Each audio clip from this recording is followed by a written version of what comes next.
A paz do Senhor, queridos irmãos e irmãs, vamos iniciar agora o estudo do livro dos Atos dos Apóstolos. É um livro de muita importância para a igreja, porque é exatamente a narrativa do início da igreja.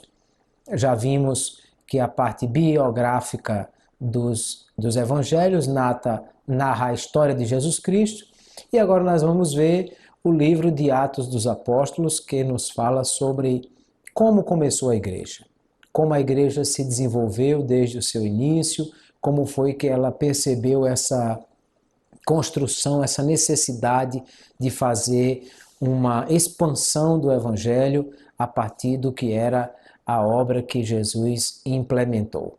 O livro de Atos dos Apóstolos basicamente vai cobrir um período de pouco mais de 30 anos da história da igreja e basicamente vai falar do que foi a expansão da igreja de Jerusalém a Roma, ou seja, iniciando em Jerusalém e como ela chegou até a Roma. Claro que depois, nos séculos seguintes, a igreja expandiu-se por todo o mundo, mas a narrativa de Atos fica apenas com a chegada do Evangelho até Roma.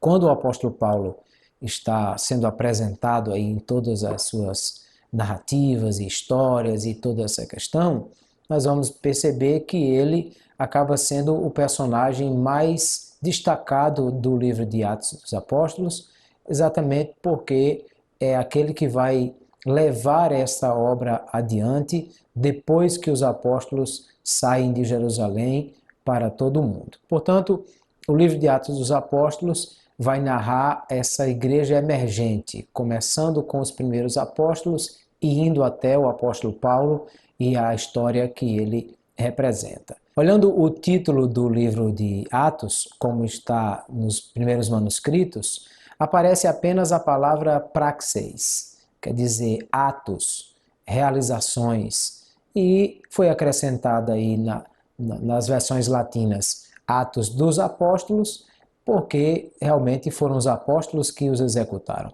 Alguns até acham que o nome certo seria Atos do Espírito Santo, porque o Espírito Santo é o propulsor de toda essa obra e do que ele faz. Além do título, a importância da datação, ou seja, quando é que foi escrito esse livro, nós não temos a segurança. Quando exatamente foi escrito, nós só temos uma certeza.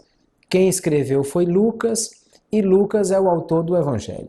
Até porque o livro de Atos é dirigido à mesma pessoa a quem ele dirige o Evangelho, ou seja, a Teófilo.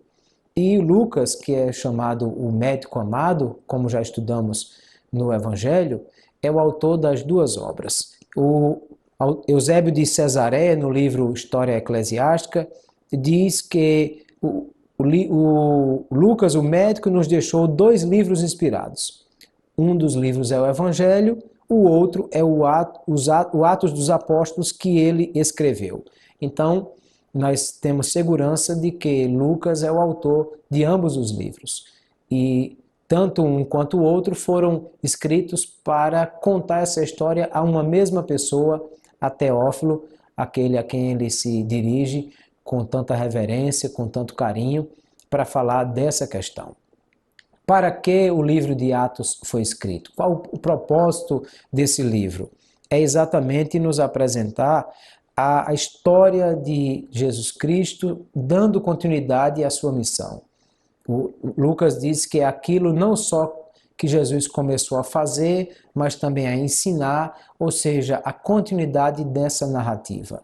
Jesus subiu aos céus e deixou aqui uma ordem. Nos evangelhos nós vimos claramente a chamada grande comissão. Jesus dizendo, ide por todo mundo, façam discípulos, preguem, ensinem. E os discípulos foram. Como sabemos que eles foram? Aí é o livro de Atos dos Apóstolos que vai narrar essa história e que vai nos dizer como nós vamos alcançar o final dessa história e o que aconteceu depois que Jesus subiu aos céus e os discípulos começaram a fazer essa obra. Logo, o livro de Atos dos Apóstolos nos apresenta a evolução da igreja.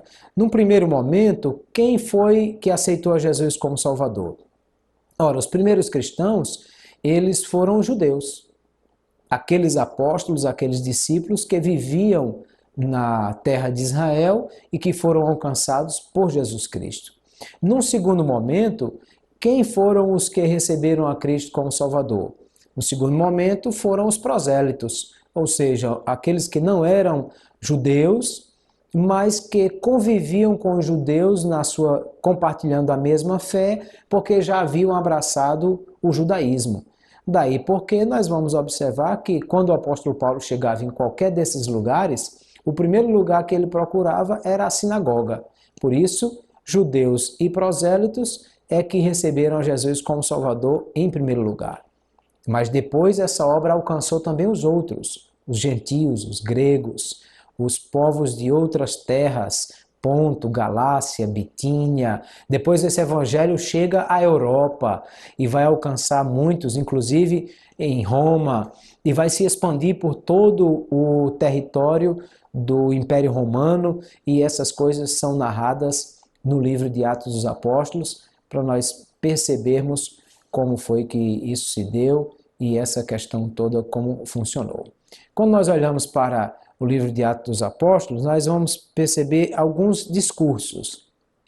Uma série de discursos que são apresentados para mostrar que a igreja, nesse momento, tinha a necessidade de cumprir aquilo que foi o que Jesus mandou. Ide e pregai o evangelho. Ide e anunciai o evangelho. Primeiro nós encontramos 7 discursos de Pedro, que estão narrados no capítulo 1, 2, 3, 4, 5, 10 e 15, que são as falas de Pedro defendendo a fé e apresentando o que ele pensa sobre Jesus. Depois nós vamos encontrar um discurso de Tiago, no capítulo 15, no Concílio de Jerusalém, um discurso de Estevão, um longo discurso de Estevão, por sinal, no capítulo 7, onde ele defende toda a historicidade de Jesus, passando por todos os grandes heróis do Antigo Testamento. Ainda um discurso, os 7 discursos de Paulo, na sinagoga em Antioquia, em Listra, no Areópago, em Mileto, no castelo onde foi preso e diante de Félix e Agripa. E por último, um discurso de Gamaliel, outro de Tértulo, são narrados aí no livro dos Atos dos Apóstolos. É importante nós observarmos que a narrativa de Atos é uma narrativa cronológica. Ele está narrando a sequência da história da igreja, aquilo que aconteceu com a história que foi narrada, e é possível nós observarmos isso vendo a estrutura desse livro, seguindo passo a passo aquilo que ele vai nos apresentar. A primeira parte do livro de Atos dos Apóstolos é a narrativa que vai do capítulo 1, verso 1, até o capítulo 12, verso 24, porque é uma parte introdutória, é uma parte que a igreja ainda está se organizando, se preparando para isso. Num primeiro momento, nós vamos ter uma introdução, que é o capítulo 1, que mostra para quem está sendo escrito, por que está sendo escrito, qual é a finalidade disso. Depois, ainda no capítulo 1, nós temos um momento de transição, onde ele vai mostrar de onde parou na narrativa de Lucas até a encontrar o passo a passo da narrativa dos Atos dos Apóstolos, que ele vai nos apresentar. Uma missão de poder é exatamente o que espera a igreja que vai ser apresentada essa história daí para frente.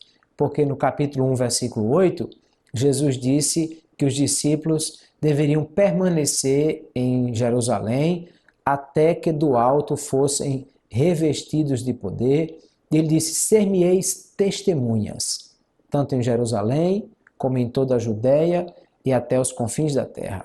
Para que a igreja conseguisse realizar a sua tarefa e conseguisse fazer a missão que lhe foi confiada, ela precisava de poder, precisava de buscar o poder do alto, que Jesus disse que eles receberiam buscando em Jerusalém.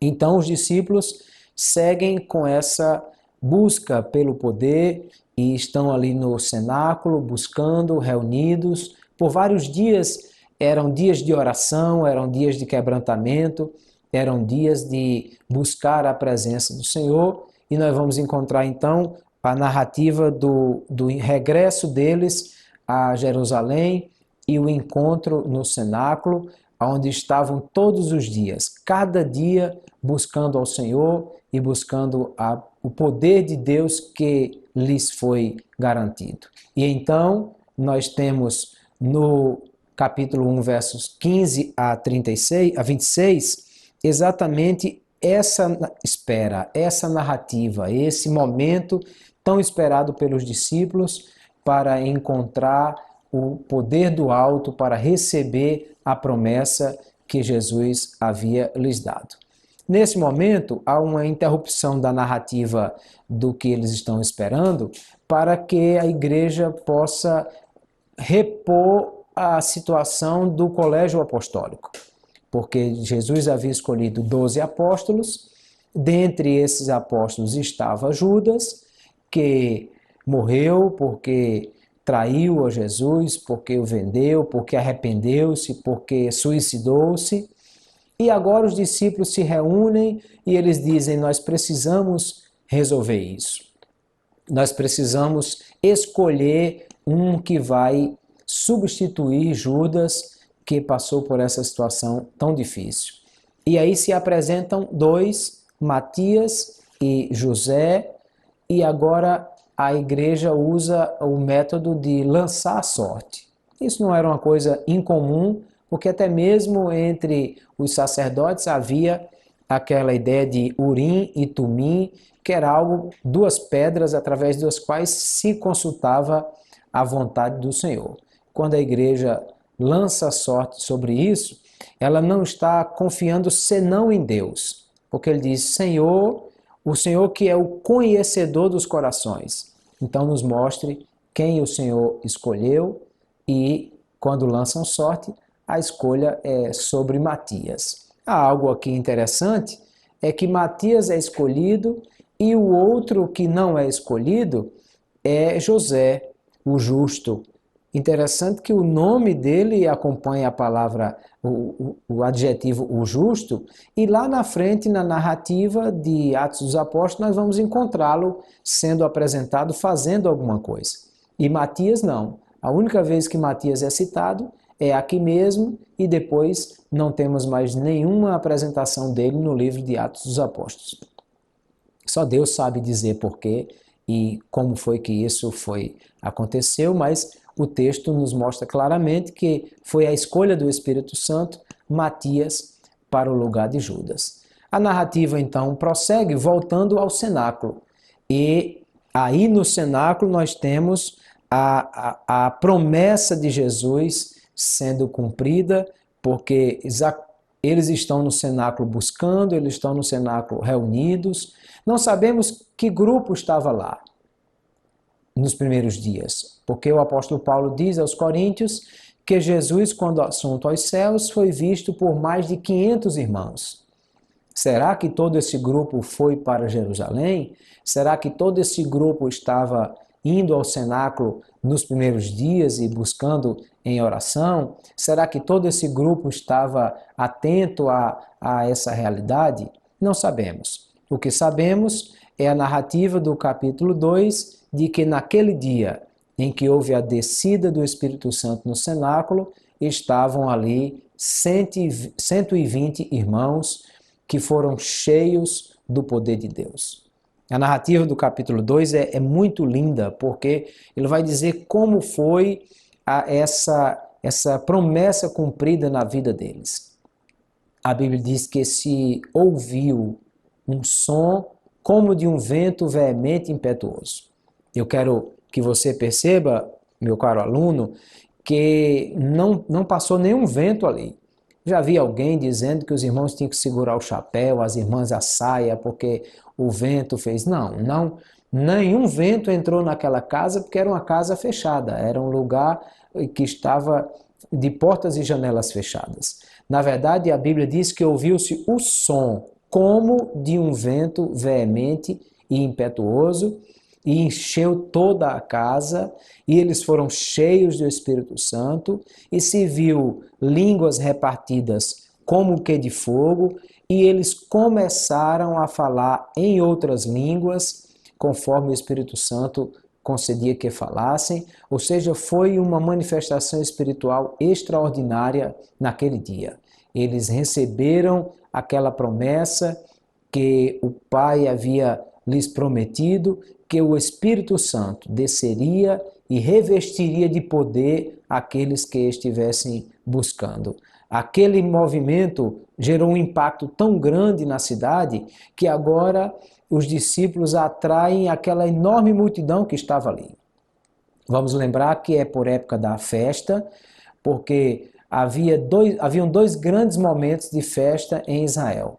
O momento da festa da Páscoa, que duas outras festas estavam agregadas, que era a Páscoa no dia 14 do primeiro mês de Nisan, a festa dos pães asmos do dia 15 até o dia 21 e a festa das primícias no dia 16 do mês de Nisan. No sétimo mês, haviam as outras grandes festas, que eram as festas que comemoravam o resultado desse período de colheita, de tantas coisas aí que era dada. A festa dos tabernáculos, a festa das colheitas, o Ano Novo e o Dia do Perdão, que era no sétimo mês. Mas entre um período e o outro, havia uma festa especial. A Páscoa, que era comemorada no dia 14 de Nisan, e 50 dias depois da Páscoa, havia a festa de Pentecostes. Essa festa comemorava a colheita, os frutos que Deus havia dado entre esse período e que eles deveriam trazer diante do Senhor, mover diante de Deus para agradecer aquilo que lhes foi dado. Não é de nenhuma estranheza que nós possamos entender que na primeira Páscoa, a Páscoa foi comemorada no dia 14 e 50 dias depois o povo estava no Sinai e Deus entregou a lei para Moisés. Nessa última Páscoa celebrada por Jesus, Jesus celebra a Páscoa e 50 dias depois há a descida do Espírito Santo sobre os discípulos, cumprindo-se o dia de Pentecostes, ou seja, no dia exato em que a festa de Pentecostes estava sendo comemorada, eles receberam essa promessa maravilhosa de Deus. E daí a festa e o barulho e o movimento atraiu pessoas que estavam em Jerusalém, de muitas nações, que a Bíblia vai dizer que estavam ali. Por que eles estavam ali e o que estavam fazendo? Eram judeus do mundo todo que tinham vindo para Jerusalém a fim de comemorar a festa de Pentecostes. Eles estavam ali para cumprir a lei de Moisés e para celebrar ao Senhor aquela festa. Acontece que o movimento que aconteceu naquele lugar atraiu aquele povo para aquele ato extraordinário de Deus, e agora eles começaram a ouvir aqueles discípulos falar em outras línguas. Só que as línguas que eles começaram a ouvir eram línguas que lhes eram conhecidas. E é interessante observar que o termo muito utilizado no meio pentecostal para referir-se a essa questão é línguas estranhas. Quando se fala de línguas estranhas, quer dizer línguas estranhas para quem fala, não quer dizer necessariamente estranhas para quem ouve.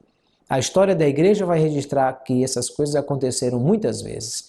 O Diário do Pioneiro conta, por exemplo, que quando Gunnar Wingren estava no Brasil e foi realizar um batismo de alguns irmãos numa cidade próxima a Belém, havia uma grande tensão porque havia perseguição e ele levou os irmãos para um rio próximo à cidade e muitos da cidade foram até aquele lugar curiosos para saber o que iria acontecer e ao mesmo tempo para ter um momento ali de esboçar o seu descontentamento com os novos cristãos.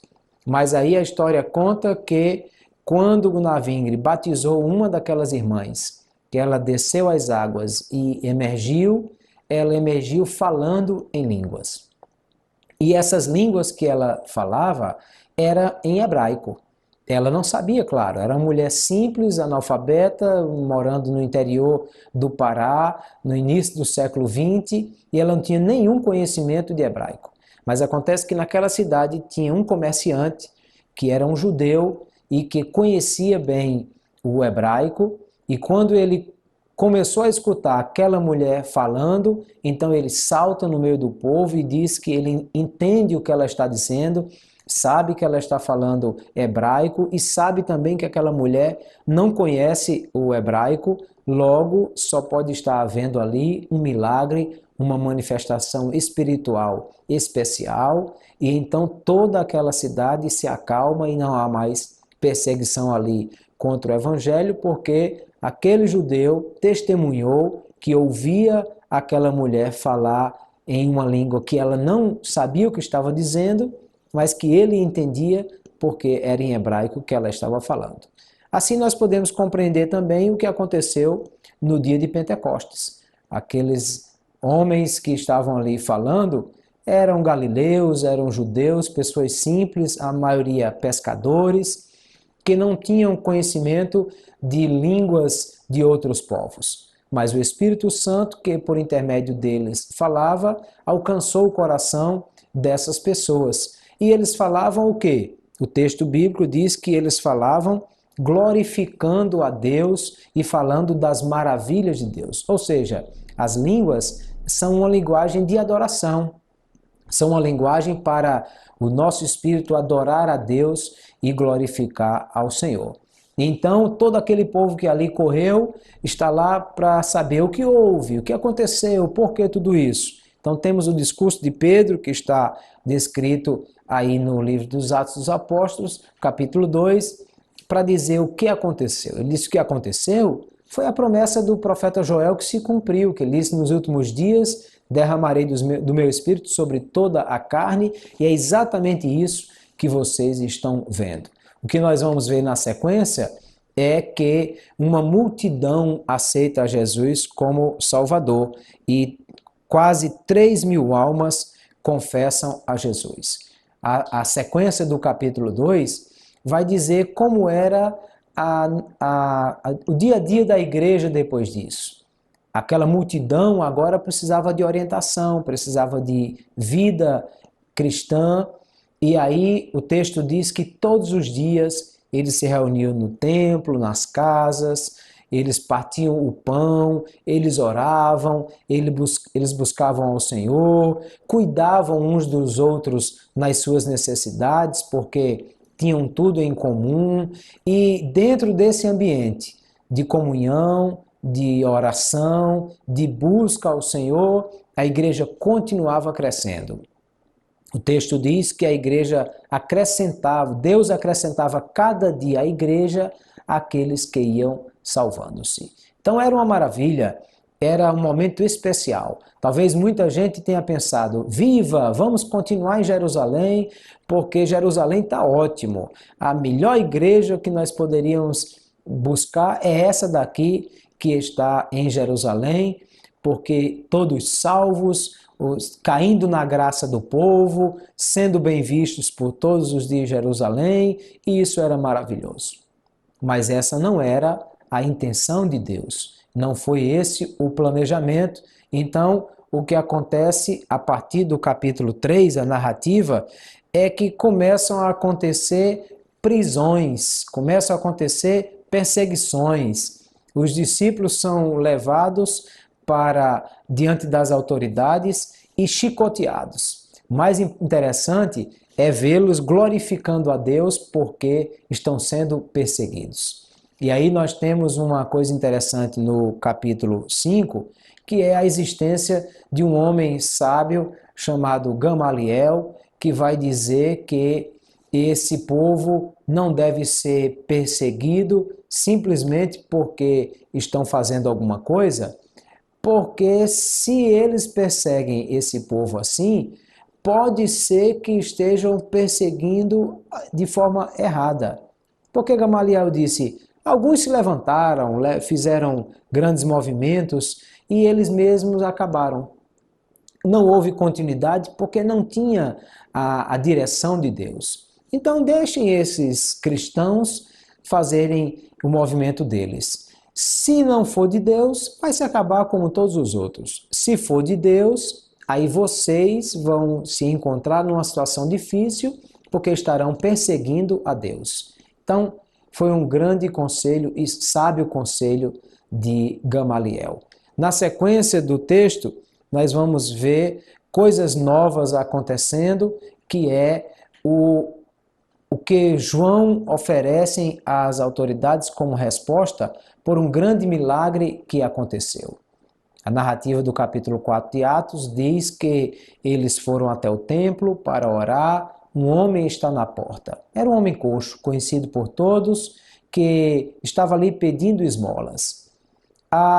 Dois homens vinham chegando e tudo que ele esperava era receber a mesma coisa de sempre. Ou uma moedinha, ou então perdoe-me, não tenho hoje. Mas de repente Pedro olha para aquele homem e disse: eu não tenho prata nem ouro. Recursos financeiros eu não tenho.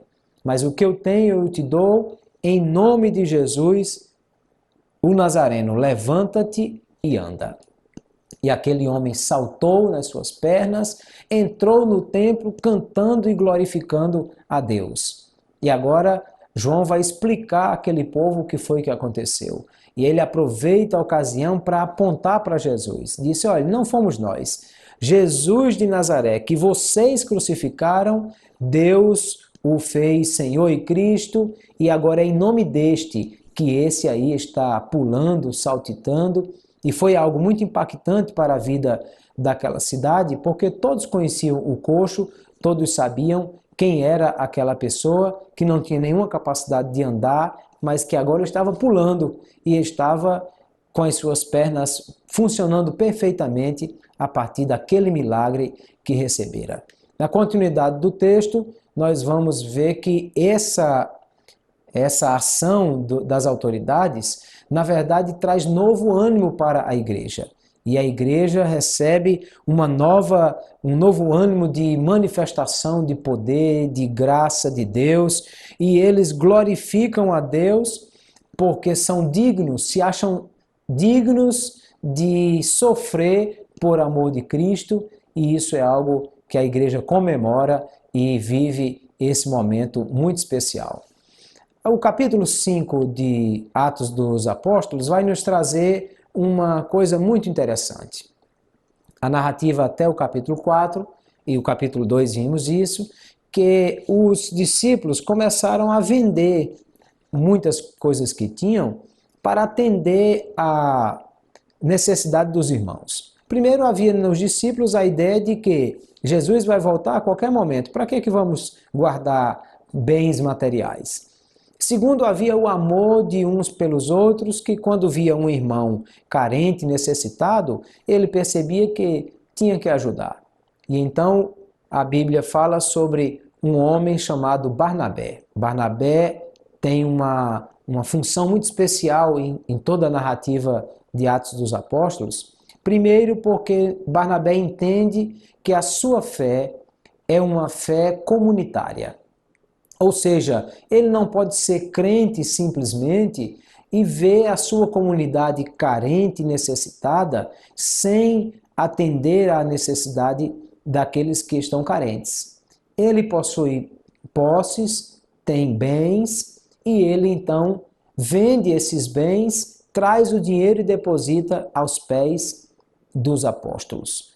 Barnabé está entendendo que ser cristão não é uma questão só de fala, de dizer, mas é uma questão de ação. Não é possível vermos o mundo carente, as pessoas tendo dificuldades e a minha fé não me levar a agir e a fazer alguma coisa por estes.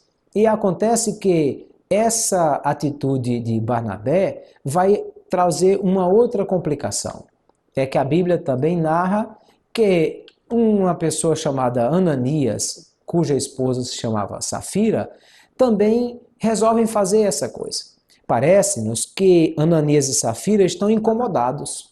Eu imagino que naqueles dias as pessoas ficaram comemorando isso e comentando isso na igreja e dizendo que coisa boa o irmão Barnabé fez, que coisa maravilhosa ele ter trazido os seus bens. Olha, o irmão que estava passando fome, outro que estava passando necessidade, e Barnabé atendeu, e Barnabé, e Barnabé, e Barnabé. E eu penso que Ananias chegou um dia de casa, eu não aguento mais falarem tanto de Barnabé.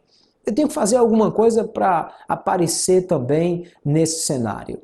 E aí ele resolve tomar uma propriedade e vender. Mas ele pensa, eu não posso me desfazer dessa propriedade desse jeito porque eu precisava desse dinheiro para alguma coisa.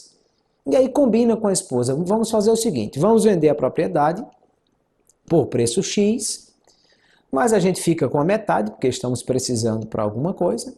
A outra metade a gente dá na igreja. Uma parte é nossa, outra parte nós entregamos lá, só que nós não vamos dizer que estamos dando só uma parte, porque Barnabé deu tudo e a gente não quer ficar por baixo. Não vamos sair perdendo nessa coisa. Vamos dizer que nós vendemos o terreno ou a propriedade por esse preço completo e que tudo que entregamos lá foi o valor da propriedade.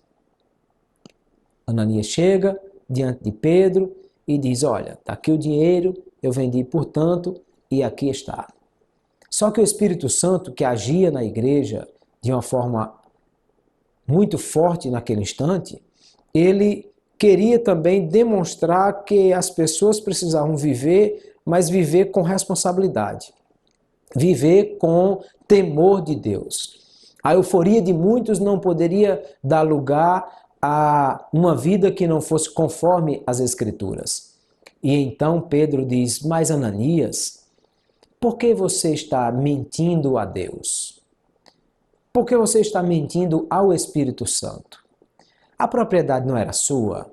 Se você ficasse com a propriedade toda e usasse o dinheiro todo naquilo que você precisava, não haveria nenhum problema, a propriedade era sua. Mas agora que você está mentindo, eu quero dizer que você não está mentindo aos homens, mas está mentindo a Deus. Então, de uma forma sobrenatural, Deus age naquele instante com punição para gerar temor e então Ananias cai morto. Na sequência, a irmã Safira, a sua esposa, vem chegando e então ela diz, era chamada por Pedro e Pedro diz, Safira, me diga uma coisa, por quanto foi que vocês venderam aquela propriedade? Acontece que Safira não sabe ainda o que aconteceu com seu esposo. Aí ela diz, nós vendemos por tanto, o mesmo valor que Ananias havia dito. E Pedro disse, mas quer dizer que vocês combinaram para mentir ao Espírito Santo? Vocês chegaram a um acordo os dois para contar a mesma mentira? Então, se são participantes da mesma mentira, devem ser participantes também do mesmo juízo. Os que levaram seu marido estão aqui, vão levar você também, ela também cai morta.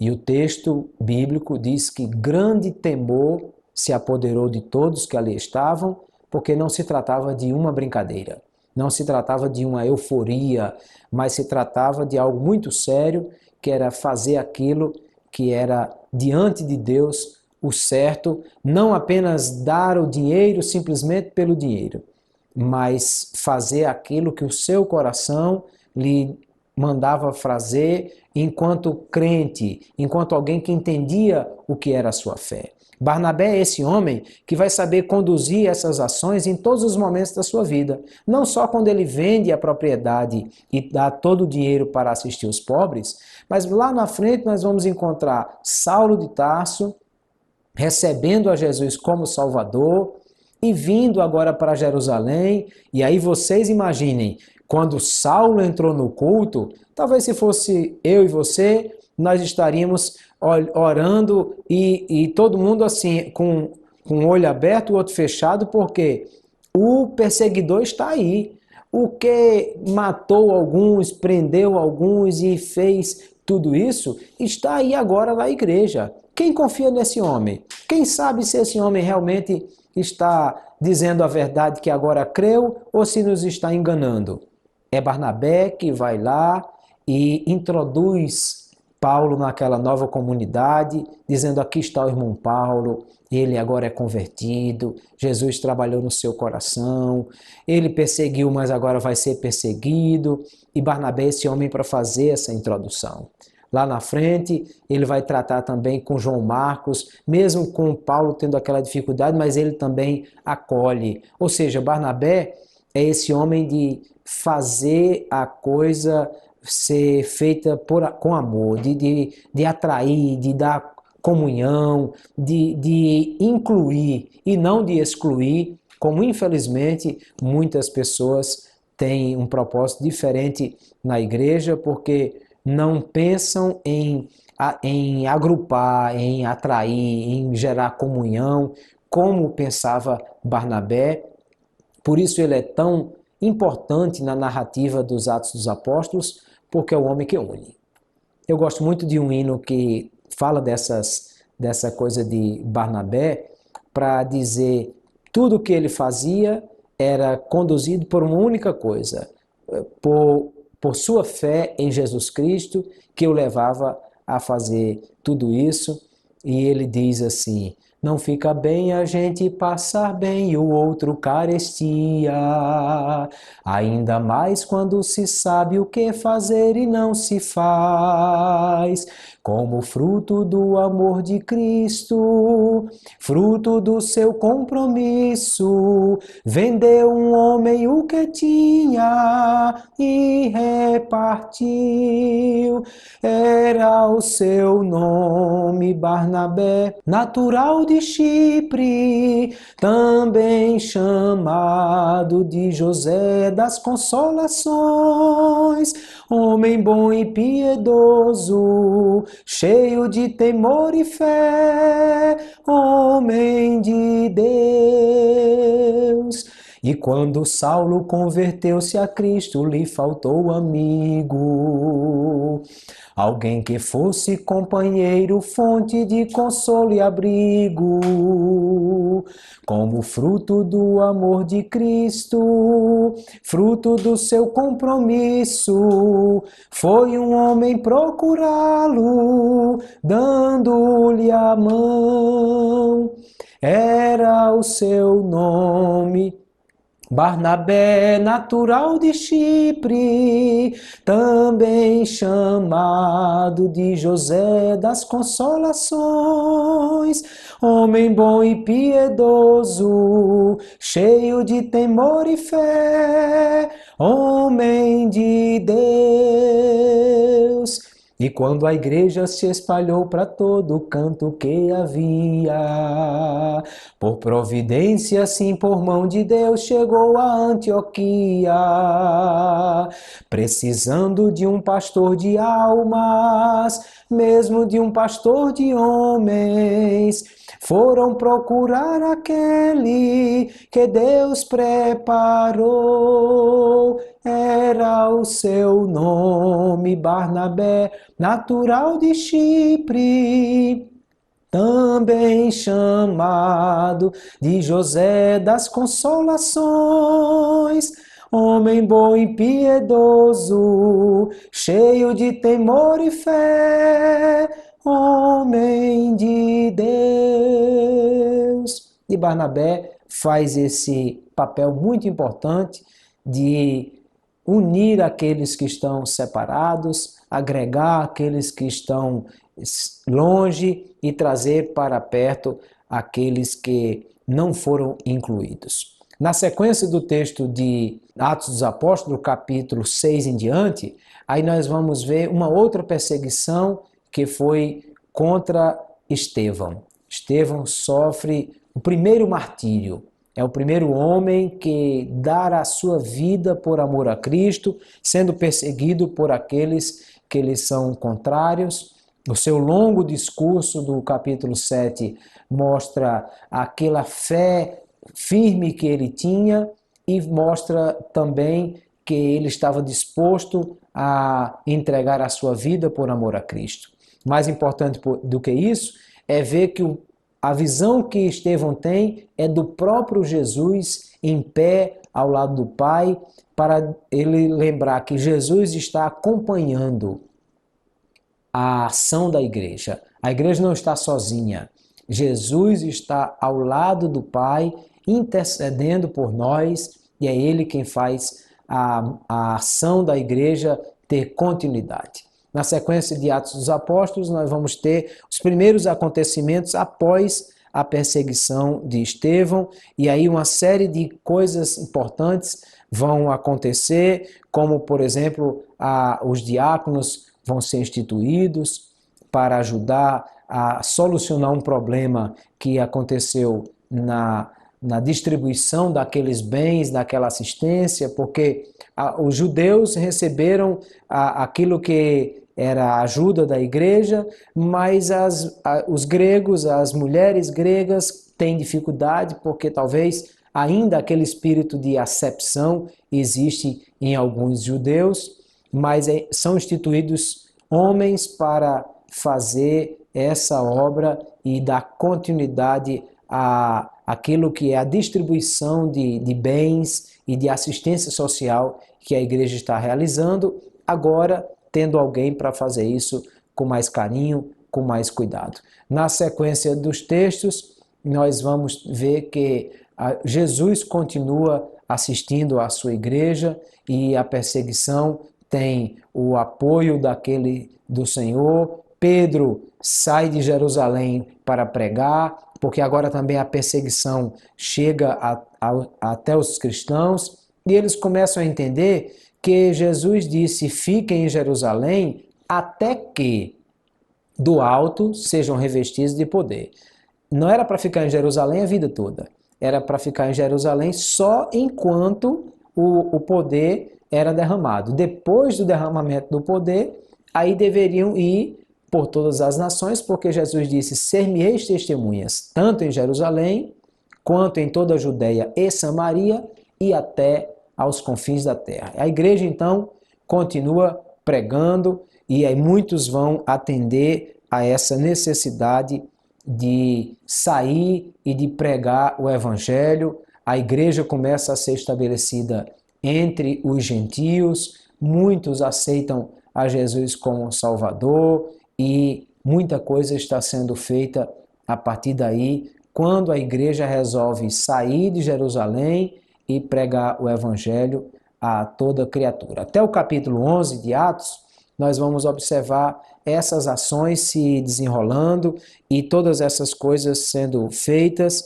quando a igreja em Jerusalém, inclusive, manda oferta, ajuda para alguém, e quando a situação de fome chega ali, ela também é assistida por alguns outros, para mostrar que a igreja estava coesa e estava dentro do mesmo espírito.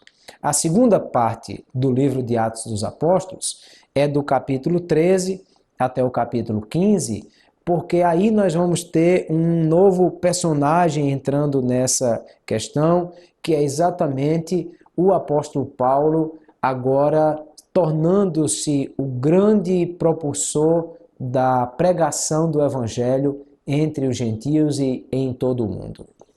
No capítulo 9 de Atos dos Apóstolos, há a conversão do apóstolo Paulo, quando alcançado por Jesus no caminho de Damasco, e ao cair da sua montaria, ele ouve uma voz e ele diz: Saulo, Saulo, por que me persegues? Saulo não conhece, não sabe quem é que está falando com ele. E aí você lembra lá de João capítulo 16, que Jesus disse que muitos haveriam de perseguir, até de matar os cristãos, pensando estar fazendo um serviço para Deus. Mas isso faziam porque não conheciam a Deus. E é exatamente o que nós vemos aqui. Saulo cai, a voz, o Espírito do Senhor, o Senhor Jesus fala com ele e disse: por que me persegues? Ele diz: quem é, Senhor? E você lembra de João capítulo 10, que Jesus disse: as minhas ovelhas conhecem a minha voz? Saulo não conhece a voz porque Saulo não conhece Jesus Cristo. Mas ele está fazendo um serviço que ele acha que é para Deus, porque ele disse aos filipenses: se eu fui perseguidor da igreja e segundo o zelo que há na lei, eu fui irrepreensível. mas esse Saulo é levado para Damasco, é alcançado por Jesus ali mesmo em sua transformação, recebe o batismo com o Espírito Santo pela imposição de mãos de Ananias, vai para Jerusalém e é introduzido por Barnabé e continua a ser tratado por Deus em muitas coisas. Lá em Gálatas, depois ele vai dizer que passou 3 anos na Arábia e que muitas coisas recebeu de Deus. Mas agora nós vamos ter uma narrativa diferente no Atos dos Apóstolos, é que a primeira igreja fora do circuito de Jerusalém e a Terra Santa começa a se desenvolver, que é a igreja em Antioquia. Não confunda a Antioquia da Síria com a Antioquia da Pisídia, que é outra narrativa que nós vamos ver lá na frente. Aqui se trata de Antioquia da Síria, acima ali de Tiro e Sidom, e essa igreja começa a se desenvolver. Barnabé é enviado para lá para tomar conta dessa igreja, para ser o pastor de lá. Vendo então a necessidade de ter alguém para lhe ajudar nisso, Barnabé vai a Tarso, que é ali próximo, e convida Paulo para vir e trabalhar com ele nessa igreja. E eles estão ali orando, buscando ao Senhor, e então o Espírito Santo diz: separai-me a Saulo e a Barnabé para uma obra especial que eu tenho para eles. A igreja impõe as mãos sobre Saulo e Barnabé e os envia, e aí nós vamos ter a primeira ação do Espírito Santo agindo na igreja, determinando o que ele quer. Lembre que a Bíblia Sagrada diz que o Espírito Santo ele age como ele quer, ele distribui os dons como ele quer, ele tem poder sobre a igreja e é ele quem determina: separem esses dois para a obra que eu tenho chamado. E aí nós vamos ter a primeira viagem missionária que é feita pela igreja. É a igreja escolhendo 2 homens de Deus, homens separados para esse negócio, homens experimentados em muitas coisas, e eles vão juntos para a primeira viagem missionária. É uma viagem muito curta em relação às outras. Basicamente, eles saem de Antioquia, visitam aquelas regiões ali da Galácia, Frígia e voltam para Jerusalém. Não é uma viagem muito longa, até porque é a primeira, ainda não se tem experiência, mas é a primeira ação de plantar igrejas no mundo gentil e abrir igrejas para que a obra do Evangelho seja expandida e alcance todo o mundo, como Jesus havia dito. A igreja está começando a fazer aquilo que lhe foi mandado fazer. Então, seguindo a estrutura do livro de Atos dos Apóstolos, nós temos a narrativa do que acontece na sequência. Paulo e Barnabé vão até a cidade de Jerusalém, no final da viagem missionária, porque eles se deparam com um problema. Agora existem muitos gentios aceitando a Jesus como Salvador. Os judeus, eles não tinham problema de seguir a lei de Moisés, porque eles eram judeus.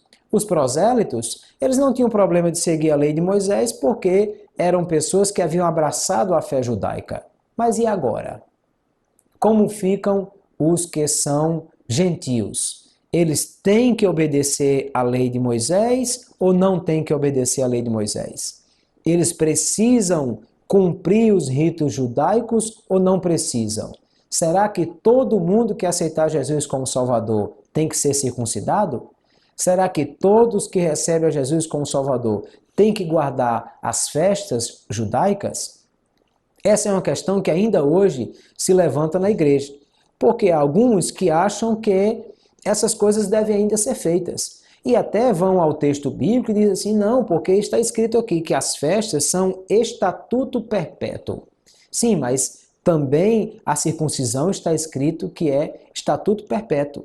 Nós precisamos entender que todas essas coisas rituais do Antigo Testamento apontavam para Cristo. Quando Cristo veio, não havia mais necessidade de tudo isso ser feito. A igreja se reúne em Jerusalém, o chamado Concílio de Jerusalém é a primeira reunião da igreja para decidir sobre assuntos doutrinários.